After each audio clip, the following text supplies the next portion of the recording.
live preparing. We should be live on Facebook. Give it a moment or two. That's what it says. Just so that people can find it. As you make your way, like they're walking, as you make your way to the live stream. Someday again, that will happen. Yes, someday. So, hello. Welcome to Escondido Public Library's virtual author chat series. Today's chat is in partnership with the Ripped Bodice bookstore, where you can buy books by today's authors. I'm one of your hosts, Jessica, Adult Services Librarian. Hello, and I'm Cathy, Janovitz, Teen Services Librarian. And today we are joined by authors Monica Gomez-Hira and Kelsey Rodkey. Welcome, and thank you so much for joining us today. Thanks for having us. Thank you so much. You're welcome. I'm like, wait a minute, I should say you're welcome. And if you have any questions or comments for our authors, please feel free to add those to the comments here on Facebook, and we will try to get those answered for you. Yes? Yes. Let's get to it. Yes. So first, tell us a little bit about you. Let's start with Kelsey. Well, I am Kelsey. I am the author of Last Chance Books, which is this book right here. So pretty. It's very pretty, I have to admit. Yes, that book. I live in central Pennsylvania with my partner and my two cats. They are named Cheese and Tux. I've been writing seriously for about 5 years, and I once helped make a documentary about the world's largest dog grooming expo. Little fun fact. I don't have a fun fact like that. I haven't done anything cool like that. I'm Monica Gomez-Hira. Hello. I'm the debut author of Once Upon a Quinceañera, which is this book. It came out this year, March 2nd. I live in the frozen north, aka Minneapolis. I live with my husband and my 15-year-old daughter. And no fun facts about me. I used to work in publishing. I've worked in book selling, and now I'm writing. Fabulous. Okay, let's see. Oops, that looks fine. Okay. Oh, let's see. What's our next question? Okay, so when did you first start reading romance, and how did you make the journey from reading romance to writing romance? Monica, why don't you take that one first? No problem. I started reading romance at a super young age. I think I was about 8. I have an older sister. I have 2 older sisters, and my older sister used to get these Silhouette Desires, these little paperbacks. They were shipped to her every month. And when she wasn't looking, I would sneak them. And so I became a really romantic little kid, the kind of kid who would ship, like peanut butter and jelly, fork and knife, anything was shippable for me. And so I loved romance so much that I wanted to write romance because I wanted to make other people feel the way I felt. And I wanted to have control over the stories when they didn't end the way that I liked them. I wanted to be able to end them precisely the way I wanted to. Did you say you started when you were 8? Yeah. That's awesome. I was not like reading for pleasure at 8 years old. I feel like my love for romance started around when I was a teen. It actually ties in with like one of my fondest library memories. It's just I discovered YA in the library. And I started reading these books that were called like funny things like The Year My Life Went Down the Loo. It was by like an imprint called like Smooch or something. And I was obsessed with these little paperback books that I could get from the library. And, I'd read like Meg Cabot and Sarah Dessen. And that's the first time I was introduced to like, oh, I can write about romance and things like that. But it wasn't until I was older that I started reading more seriously that I actually started writing more seriously. But I don't know, I'm kind of a sucker. Like when I read something, it needs to have a little bit of romance usually. So I just naturally find that to be enjoyable to write as well. Same. I'm the same. And I started reading romance super young, just like you, Monica. So I'm like, I totally feel this. I want to give a quick shout out to everyone who has joined us. Thank you to Susan, Claire. Oh no, I lost people. Carolyn, Sonia, Marissa. I'm going to say Eileen. Thank you all for joining us. We're so happy that you are here. And there's a Facebook question, so I'm going to put that right under here. Okay, so tell us a little bit more about your books. Go ahead, Monica. Okay. Once Upon a Quinceañera is a romantic comedy. It's a contemporary book. It's about 18-year-old Carmen Aguilar, who missed graduating from high school by that much, 1 credit. And so to make up the credit, she gets an internship over the summer as a party princess. Unfortunately for her, her beauty gets paired with her most beastly ex, her ex-boyfriend Mauro. And sparks fly, negative sparks fly, shall we say. And things get even worse when the company is hired to perform at her very spoiled cousin's very ostentatious quinceañera. And then shenanigans. Shenanigans. I have to say though, Monica, your book has some of the best like texting that I've seen between a main character and like their love interest. It's just so funny and so sweet, and I'm obsessed with it. Thank you. We read each other's books, so yeah. I think Kelsey was surprised at how quickly I read her book. I think I texted her like the next day and said, "Oh my God, I loved it." That was good to hear. My book is about Madeline Moore's summer before college, in which she attempts to save her family's bookstore when another bookstore opens across the street. You know, her bookstore is about to close. It's not looking great. The problem is that she kind of falls for the guy that's working at the rival bookstore. It's 1 part romance, 1 part family drama, and I hope people like it when it comes out next week. They will. No. I'm so excited to read it. I didn't get a chance to read it. Thank you. But I'm really looking forward to it. Thanks. I mean, there's bookstores. Like if there's books in the book. Yeah. I was told that it would be, you know, it could be a book that didn't sell because it was seen as being niche, because it's like about books, but it actually worked in my favor. So Lies. All lies. Yeah. Okay, so we talked about our books. Yes, excellent. And then let's see. Eileen had a question on Facebook. Did you think about writing for adults, or did you always want to write for YA? I wanted to write for adults in the beginning. I think I sort of started on that path, but then I kept writing adult stories about teenagers, and I had a blog and people would read my stories. I wrote a lot of fiction and posted on my blog, and people would respond the most to the stories about teenagers. They said that I just had a real connection to that time, because I think in my head I am forever 17. So then I discovered YA. I discovered YA really late. I was already like a mom.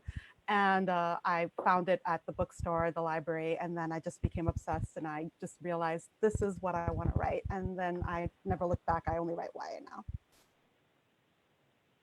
Yeah, I would love to write adult one day, but I'm firmly in the headspace of writing young adult.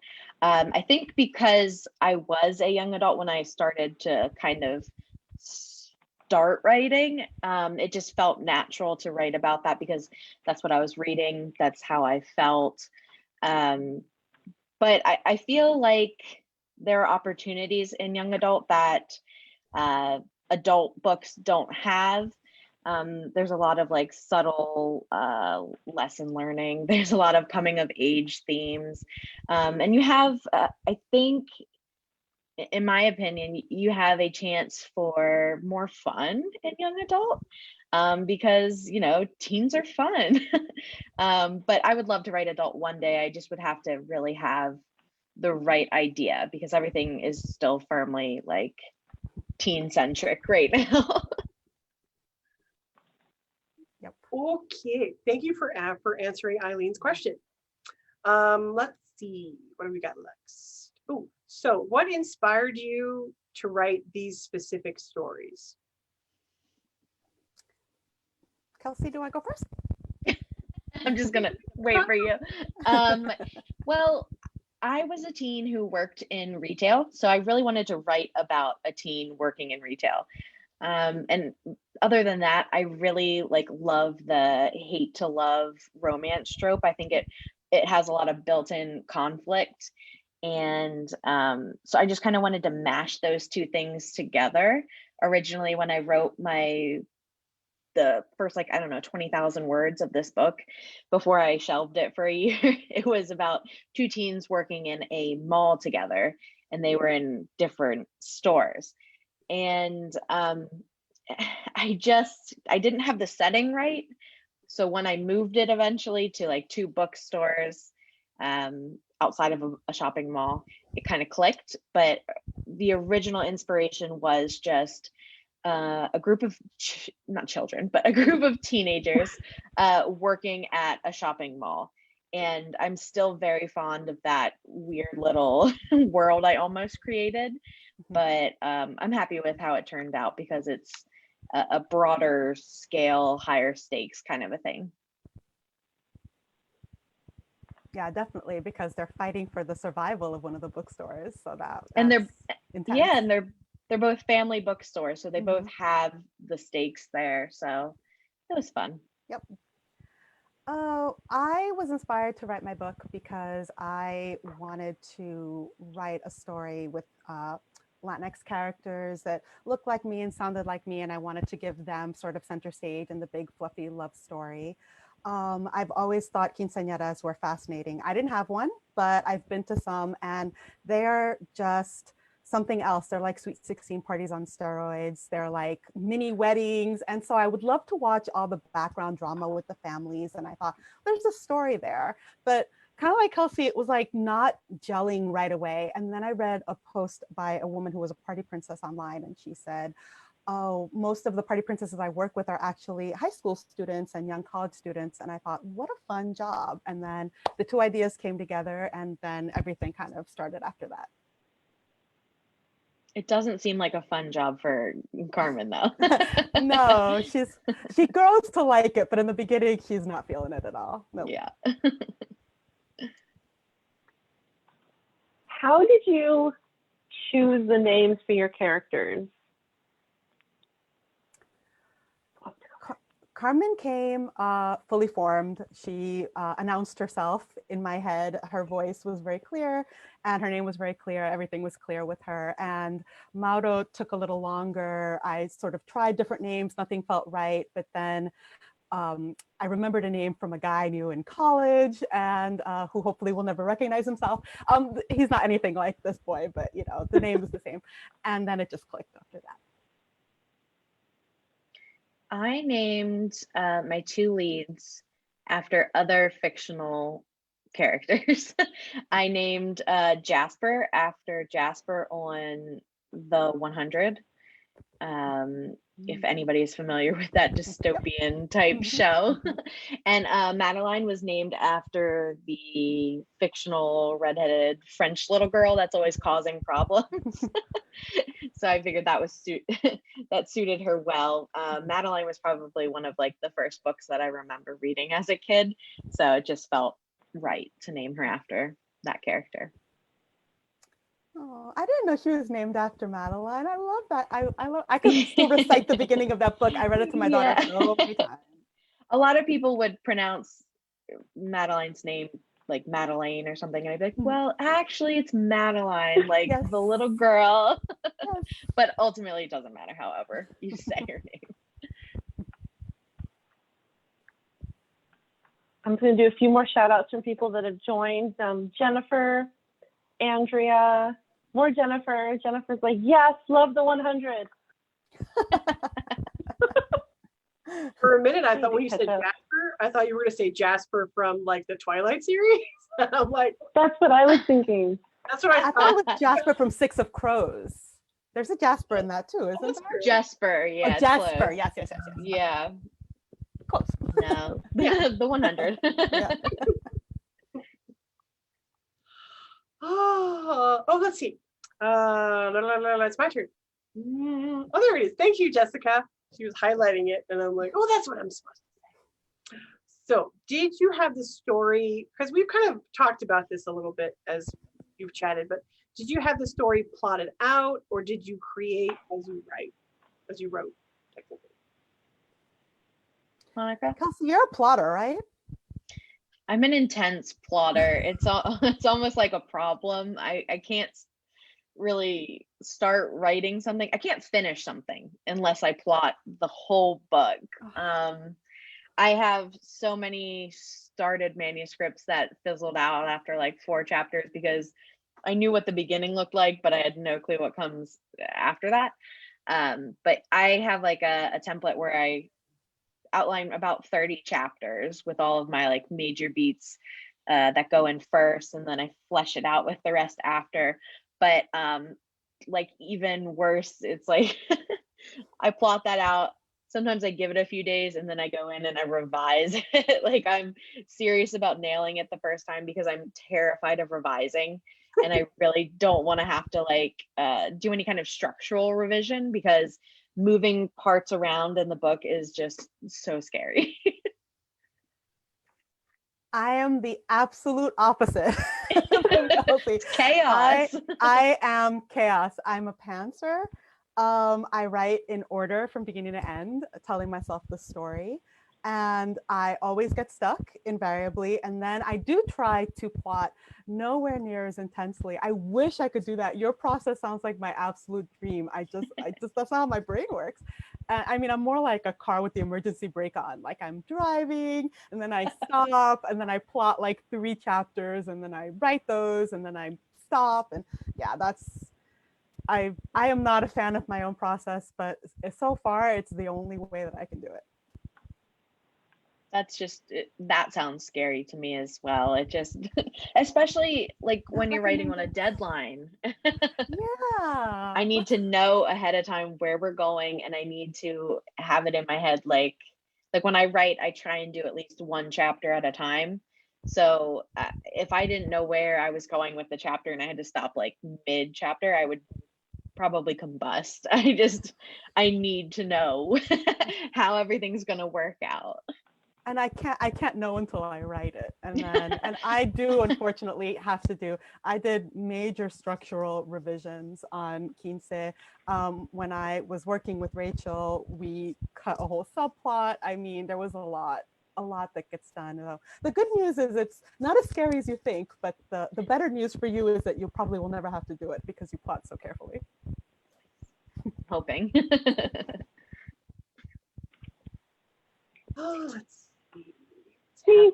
It's me. Sorry, I was pasting in a Facebook question. Andrea, we will get to that question. But first, what is your favorite part of a rom-com? I have a sneaking suspicion that Monica and I would have like the same favorite parts. I think that it's the banter and the flirting. What about you? The banter, the flirting. I love that moment when the characters realize that they might have feelings for each other and they're so disgusted by that concept that they just fight it with everything inside them. And then watching them tumble into love from there is so satisfying. It's like a good version of like the snowball effect. Once they realize and it clicks, it's like, oh no. And then you get to really like jump into the fun, meaty part of getting to know each other and getting to know yourself, how you react to this like new thing. Mm-hmm. So I'd say, yeah, that's probably the best part. Yep. Okay. So Sonia on Facebook asked, I know Kelsey, you had mentioned this before. What are your favorite romance tropes? Because I know you had said hate to love. That's got to be it. Like, or rivals specifically to rivals to romance, you could say. Rachel and Solomon's Today, Tonight, Tomorrow is like the perfect example of rivals to romance. The characters in that book are just perfect for each other, and I highly recommend it. But that's my favorite trope. That's like the one thing that you just have to tell me that, and I'm like, okay, I'm in. Yep. I love enemies to lovers. I love hate to love.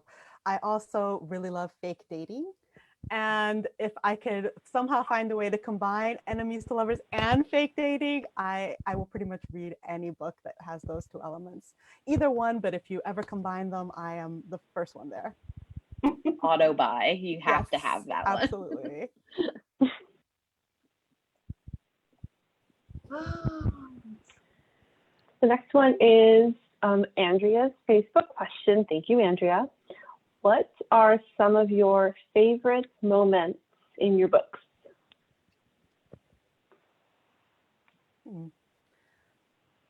Kelsey has to think. I really do. I'm in a weird headspace. I just turned in like my second book, and that's like what's fresh in my mind. I feel like I'm gonna sound like a hypocrite or something because we keep talking about romance, but the favorite part of Last Chance books is probably I think it's chapter 4. It's where Madeline and her aunt go to pick up her deadbeat mother from the airport, and I kind of didn't know where I was going to go with that chapter when I started writing it, and then I realized by the end, like, oh, I just poured out like a lot of like internal trauma I didn't know I had with my father. So that kind of came out, and then I looked at that chapter and I was like, I actually really like this chapter. It's probably not going to be something that anybody else sticks to. It was just one of those things that was like really personal to me, and I felt like just really proud of it, weirdly enough. Yeah, I remember that chapter. My favorite chapter is a little bit of a spoiler. There is a moment in my story where Mauro gives Carmen something, and it's something that she has longed for a long time. And it was my favorite scene to write. It's the only scene that has remained consistent through many, many, many drafts. And it's still my favorite scene in the book. I was going to pick that scene for your book as well. I would say probably most people who read my book would pick that scene, yeah. It's so good. And it's very memorable. It's like a very cinematic moment. I'm trying not to spoil for anyone who hasn't read or wants to read, but I could see it very vividly, and I could see it in a movie, and it would be perfect. And it just was exactly my definition of romantic. So it was just really satisfying. I mean, you mentioned like working out sort of trauma, and writing can be like therapy. And this was sort of me working out like, what is the most romantic thing I think could happen in this scenario, and writing that. So that was sort of the other side of that coin. Yeah, that's like boyfriend goals. Exactly. Okay, so we have another Facebook question. All these Facebook questions, it's amazing. From Susan. I know, I love it. So, who is your favorite side character in your book?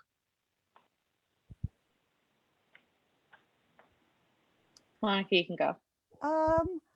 I have a lot of favorite side characters, but I would say my favorite side character is Carmen's mom. She is hilarious. I mean, if I do say so myself, she's funny.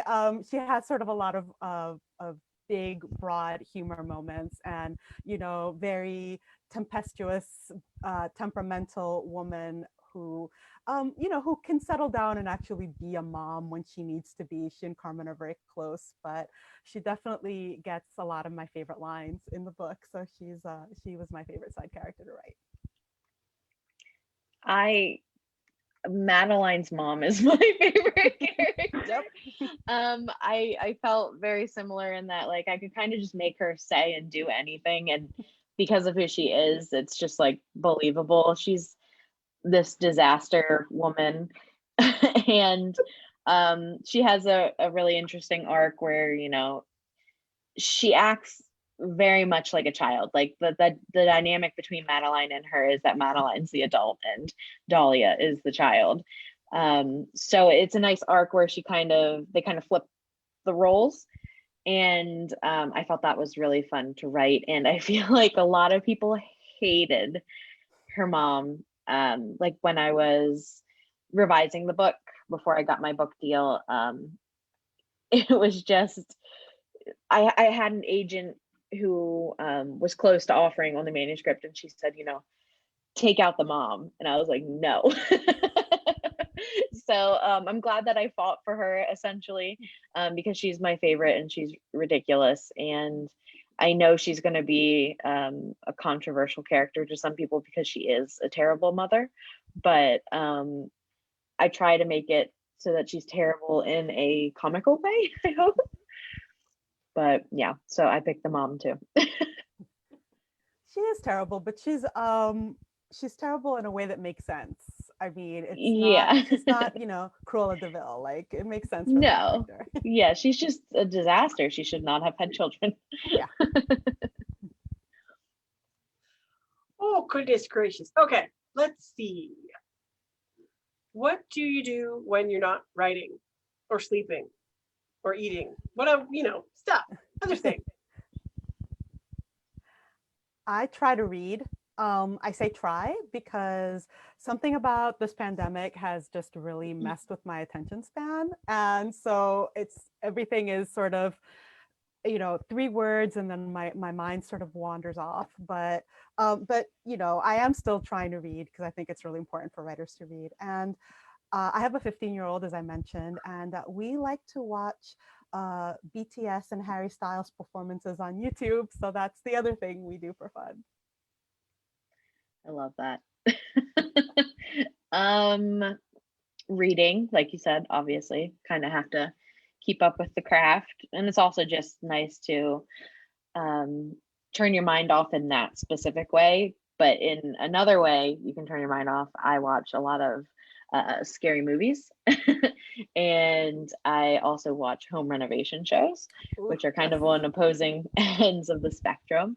But yeah, I'd say probably that. I also, in terms of reading, I got into audiobooks lately, probably like within the last year. I bought a home last summer, and while I'm doing my like adulting activities, it's nice to just have an audiobook going on. It makes me feel like extra productive. So there's that. I'd say I'm not big on, non-media related hobbies. I like to be entertained. Same. You're like, I was gonna ask if you guys preferred like audiobook or the ebook or the physical book. So it's funny that you brought that up, Kelsey. Do you listen to audiobooks, Monica, or? I prefer the ebook just because I always have my phone on me. And so I'd rather be reading a book on my phone than, scrolling through Reddit or whatever, or Twitter, which is, my home away from home. But I definitely do enjoy audiobooks more now than I used to. And I think that it is a great way to it almost feels like somebody else is telling you the story. So that's really entertaining. I was going to say that, especially with the pandemic, it's kind of nice to have like outside interaction. Yeah, another voice. Yeah, exactly. Yeah, another voice in your head besides yourself. Yeah, I'm really particular about like audiobook narrators. But when you find a good one, it's great. And then like yesterday, I ended one and I was like, oh no, I have to find another one now. And that's the worst part of it all, I think. And then, I have all these books on my shelf that I haven't read yet, like physical books, because the cover was just so cute. And I was like, I need that, but it's kind of a chore sometimes to just sit down and open a physical book. So the audiobook really comes in handy there. Yeah, well, sometimes the narrator can like make it a great experience or make it like a really weird experience. Definitely. Like we had, what book was it? I think it was Zenny by Rebecca Witherspoon, and the narrator was, I think he was British, but he was doing like a Scottish accent, and it was really good. But then when he tried to do like the main character, who's the narrator was very white and the main character was black. It just did not. He tried to like, he really tried, but like it's just not. It's just not working. Like you just can't say it the way that you're supposed to say it. So sometimes the narrators just, it can be put better. So I understand, Kelsey, like once you find someone, it's like, okay, what other books did they do the audio for?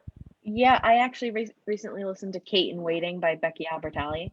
I did that on audiobook, and it was narrated by, I can't think of her name, BB Woods, maybe. She did a phenomenal job. She's like an actual young person. So it sounded like this character was telling me like the gossip from school, and it was fabulous, and I recommend it. And I have to give a shout out to the audiobook of my book, actually, because my narrator is Frankie Corzo, and she was amazing. She really captured all of the voices, and there are a lot of voices. I have kind of a big cast for a book, and she did a really, really good job. And it's not just me saying that; other people have told me, I really enjoyed your book as audio. I was like, okay. It's more her than me, but sure. Well, some people are very passionate about their audiobooks. Yeah. True. This is true. I have a friend of mine, Maureen, and she's also a librarian, and she drives to 3 different libraries for work. And so she is reading audiobooks like 100% of the time, and she loves YA. So she has read so much YA audio. It's like she puts it on like Instagram, like, this is what I read this month. I'm like, oh my gosh, insane. Yeah. If you want audio YA book recommendation, I can hook you up because she's pretty good. I'm gonna have to get that detail. Yeah, exactly. Okay, we have a Facebook question from Claire. Have you been reading any non-YA books lately, or is it mostly YA?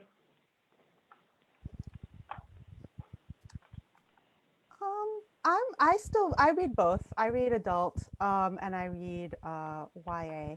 At the moment, I'm not reading anything because I am on a very tight deadline to finish a draft. But once I finish that draft, I have a couple of adult books that I am super excited to read that I got ARCs for the advanced readers copies, and I'm so excited. And they're going to be my treat. So, and they're both adult. I have, like, of course, all the titles fly out of my head right now, but this year I've read a lot more adult than I normally do. I've done a lot of adult like thrillers on audio, which have been really good. I think the one was called like If I Disappear. I highly recommend it. Very good. But mostly I'd say the adult books that I've read this year have been thrillers or romances. You Deserve Each Other is especially good on audio. That was a good one. Yeah. It's a good book.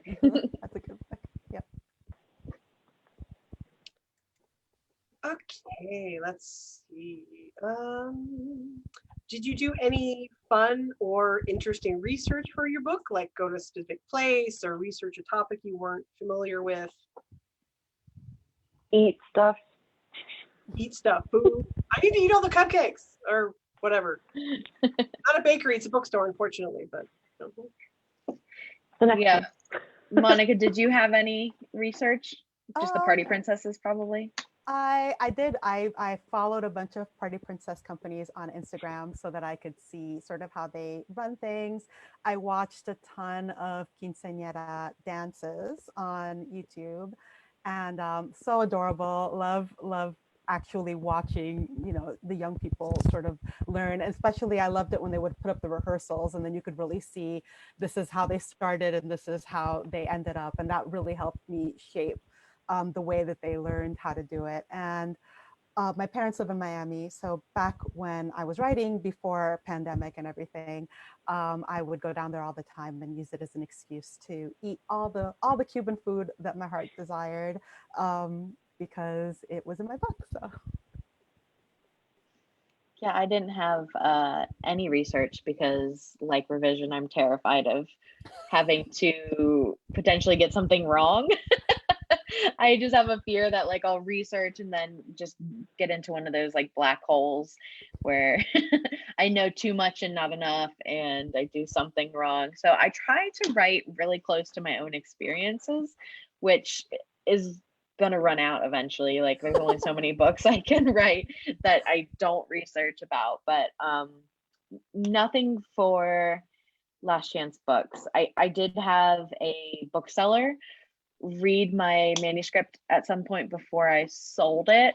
And the only feedback he gave me was like, oh, we don't call the bookshelves this, we call it this. And I was like, great, thank you. And then that was it. That's funny. I'm just going to check to see if we have any more new people with any questions. I don't see anyone new, but thank you to everyone who's watching now and who's watching later when this is recorded. Thank you, thank you. Okay, so what are some ways that readers and fans can support you? I mean, they can buy your books, but is there anything else that they can do that they wouldn't think of that can support you? Word of mouth is brilliant. If you like a book, and I'm also working on doing this myself, because sometimes I'll read something and I'll be like, I loved it. And then I'll never mention it again to anyone. I'm like, no, you have to talk about the books you love. And reviewing books online, posting about them, putting up pretty pictures on Instagram of books that you love, requesting them from the library, are all wonderful, helpful, awesome, gratitude inspiring things. All of that, ditto, completely. Especially the library part. I feel like that can get overlooked when you like a book. You just kind of recommend people to, oh, go buy this book or something. But you know, it helps reach a larger audience if you can request it from your library. Thumbs up to that. Yep. Request it from S&D the library, please. We don't have them yet, unfortunately. Yeah, I don't either. We've ordered both of them, but neither one of them has showed up yet. Alas. Sad. But they're coming. Well, they'll be here soon. Let's see. Where am I going? Oh, yes. Are there any books out now or coming out that you are excited about and want to share with our multiple viewers? More than one. More than one. Double digits. Yeah, I limited myself to 3. Oh, you're pretty good. Okay. You want to go first? No, you can go. Oh, okay. I have a feeling we'll have at least one overlap. Yeah. I loved Fat Chance Charlie Vega by Crystal Maldonado. I loved Somewhere Between Bitter and Sweet by Lake and Zia Kemp. I'm sure Kelsey and I are both super excited about what We Can't Keep Meeting Like This by Rachel Lynn Solomon, who we both adore. Obviously, Kelsey's book technically isn't out yet, so I can include that on the list. Another book I loved is I Think I Love You by Ariane Desombre, that came out the same day that my book came out, and actually my first book event ever was with her. There's a book called The Rehearsals. I'm looking at my shelf by Annette Christie that I'm super excited about. Heartbreak for Hire by Sonia Hardle. Okay, I'll stop now. Those are all good books that I'm excited about. So yes, I was going to also recommend We Can't Keep Meeting Like This. That's out June 8th. And there's Some Girls Do by Jennifer Dugan. That is out the same day as my book on Tuesday. And this one's like a long shot. This doesn't come out until 2022, but it needs to be on people's radar. And that's I Guess I Live Here Now by Claire On. The title might change, but if you go on Goodreads right now and check it out, it's under that title, and I highly recommend it. Oh, and if we're recommending stuff that's far out into the distance, and shout out to her also because it's her birthday, Soulmates by Susan Lee. I didn't want is to coming out. overload. And it's coming out also, I think 2022, and it is on Goodreads. You can add that. And Seoul is spelled like the city in South Korea. Seoul. Yeah. Seoul meets. Happy birthday, Susan. She's in the chat. Happy birthday, Susan. Yep.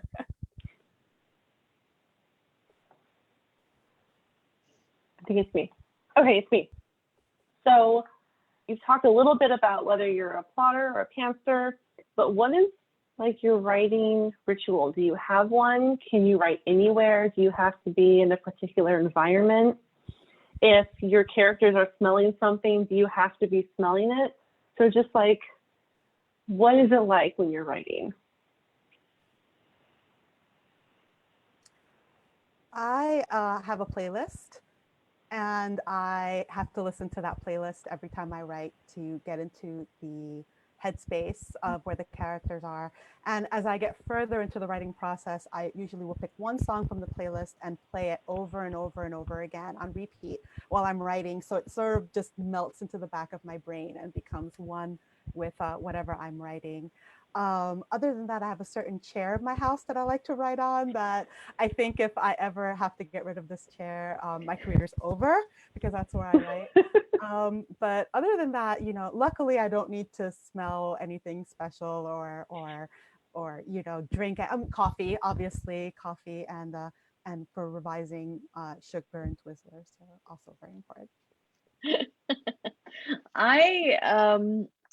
I need silence, actually. I know a lot of people can write with like music and things like that, but while I have a book playlist, I usually just use that while I'm thinking about the book and brainstorming. But when I write, it has to be silence. I have to have some cold water and peace. I did my second book that's out next year. I wrote the first draft of it in kind of like the most ritualistic way that I've ever wrote something. I always lit a chocolate scented candle. Every time I sat down to draft, I would light the candle and then I would do my chapter. And I haven't done that since then, but it was very strange. It was just that one book. I've never smelled a chocolate scented candle. I didn't know that existed. Now I'm gonna go have to find one. That sounds amazing. It's very soothing. You have to find the right I feel one. like I would. That's a good point. It does have to be the right one. Yeah, some of them is like a weird fakey chocolate smell. Yeah. You know? And it's gross. Yeah. Like I live Kelsey, near I have Hershey, no Pennsylvania. Control. Okay, yeah, I'll show you which candle I have. I live near Hershey, Pennsylvania, so when this melts, it smells like real chocolate. Like I will give it my stamp of approval. Excellent. I would need to have chocolate nearby so I can also eat it. It was I have kind no of like self-control eating with it at the chocolate. same time. Felt more productive. Okay, I'm just going to do last call. If anyone has a question, put it in there, or I'm going to get to our closing questions. You need to take a But break. really quickly, just because I'm looking at people. Sonia, Marissa, Eileen, Jennifer, Andrea, Susan, Claire, everyone who commented and asked questions so far, thank you so much. We are so happy that you're still with us. So let's get on to our closing questions. So this is the question that we always ask at the end, and it is our favorite question. So what is your favorite library memory?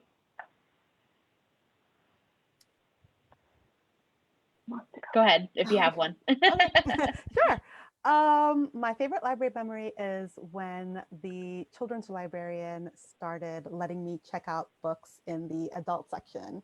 She walked me up there. She introduced me to the adult librarian. I had just turned 10, and I think I had read my way through. It wasn't a huge children's section, so I'm not going to brag and say I know I've read 25,000 books, but I read probably every book at that point that was in the children's section. So I was ready to graduate, and it really did feel like a graduation. So that was my favorite library memory. So shout out to the Union City Public Library librarian that did that for me. So thanks. That's very sweet. Well, that romance is up in the adult section. Exactly. Yeah. The You real can reason. thank that librarian. Yes, exactly. I feel like I don't have a specific moment, but I feel like I actually did spend a lot of time there as a child and a teenager. Like I said earlier, I found young adult books by going to the library, and it was very exciting. They had one of those racks that spin with the paperbacks, and I would just try and get everything off of there. And the library outside of books was a place that I went to on multiple occasions where I wasn't going for the books. It was just like a place to kind of hang out with my friends. When we're young and you have nothing to do, you go to the library. We would make silly videos at the library, or I would do my art homework at the library, trying to like draw book stacks and things like that. So I mean, it was kind of like a comprehensive memory. Just like I've never had a bad memory in a library. It's always something I look back on very fondly. Yay. Okay. Happy memories. Yay. Okay. So, ladies, what is next for you on the horizon? I mean, it sounds like Kelsey has a book coming out next year, and Monica's currently working on a draft of another book. So what can you tell us? Deets. I mean, I have a book coming out on Tuesday. So I guess technically that's the thing that's next on the horizon. But yeah, so I have that. And then I have my second book coming out next year with Harper Teen as well. I have seen the very pretty cover color sketch, and it will, I think, please people that are happy with my current cover. It's the same artist, and I'm very happy about that. I don't know what I can give away about the book yet, though, sadly. Similar. I'm working on a draft of a book that I should have been done with a long time ago, but here we are. And it is going to have some characters overlap with Quince. It's not a sequel, but I guess the closest thing I would say is a companion book. I can't really say too much about the plot yet because I'm sure it will change quite a bit between now and when it comes out. But I have seen a black and white sketch of the cover, and it's also the same artist as my current cover. And so it is very cute. Text that to me. Well, we're excited. We're intrigued. We're interested. And everyone just has to follow the authors. So once these books are available, you can just buy them right away because that's what you should do. So we are at the end. Thank you so much to everyone who watched, asked questions, commented. Thank you to the authors, Monica and Kelsey, for being here with us today. Remind you that you can buy books from the Bodice bookstore or your local bookstore. And if you're interested in more free online programming, I love talking like that, it's so fun, like this, don't forget to check out our Facebook page and all the events that we have coming up to see what's coming up. We have another, oh yeah, that's in the paragraph next. We have more stuff coming up. Specifically, we hope to see you next week on is it Wednesday? I thought it was Thursday. It's a Thursday. Oh, Thursday, May 20th. You're right, Thursday. Okay, Thursday, May 20th. We have a YA romance panel with authors Kate Kingman and Sophia Joannou. I don't know how to say that. And Adoradna D. Rajukar. If you get a chance, please fill out our virtual program survey. And thank you so much for joining us. Thank For having us. you. Thank you. And buy their books. This is fun. Yes, please. This is super fun. Thank you so much.